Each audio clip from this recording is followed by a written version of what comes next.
I'm wondering if we're living in a time that we're going to look back on here with an interesting lens, because last year, all we did throughout the course of the regular season was talk about how frustrating it was to have no non-conference games, to have no spring ball, and all these reps that these young guys didn't get.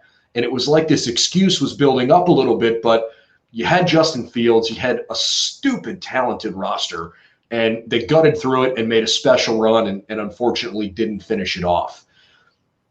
So going into this year, spring ball was so important for these guys to start figuring it out. The beginning of the season, before you get into Big Ten play for the meat of the conference, like this is a really important time developmentally for a young team. And for so many positions, we've seen a boatload of freshmen and first-year players that are sophomores, spending time out on the field.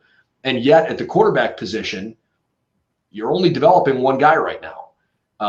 Now, that's not to say that next week maybe you don't see another guy, but I think the expectation was, as you pointed out, that fans sort of thought, okay, CJ might play the first half or the first three quarters, and then you'll see Kyle McCord or you'll see Jack Miller or whatever. And I just wonder if we're living in a time right now where we look back and say, gee, that COVID impacted year was actually more than 1 year on this program, because it's really hurt the development of this class. Do you feel that way? No, it has. I mean, this is why it's so important for coaches. In the summer, you're stealing time to get skill development. Some of the biggest meetings you have as a coaching staff is with your strength staff. It's like, hey, what time can you afford us to get with the guys in the spring, in the summer, where you can work on fundamentals with these guys? These are fundamentals that these young players don't have. They have, what a lot of these guys that you recruit, have what mom, dad, and God gave them, and that's a talent that they have inherently. You have to, as a coach, to develop these guys from a skill set, and the way to do that is through those reps. And one of the things that flashed to me yesterday in the game is a guy like Cade Stover. And I know Cade Stover is not going to jump off the screen on a lot of other things.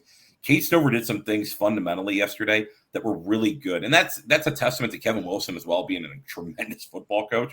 But, he catches the football, he runs through the one defender, and everyone's like, whoa, yeah, he beasted that guy. What was great to see on the tight view was he had the ball chinned through the entire time of it. It was good fundamental football. He lifted his shoulders up. He had his eyes up. He was running the football. Like, it was good fundamental football to see from that standpoint. And even on the touchdown run down in the red zone with Travion, he sifted. And what that means is he was able to block the defensive end and work up to the safety at the same time and give that kind of placement. Those are things that he has because of the fact he's been there a little bit longer. He's been able to develop that a little bit longer. And really, the way you and I are talking right now, Brendan, during the pandemic, I was still coaching college football.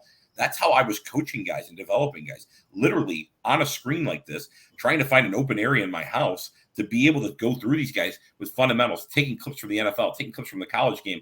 And that's what Ohio State had to do with these guys.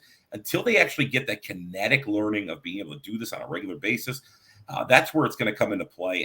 And teams that have younger players are the ones that are behind because of this pandemic.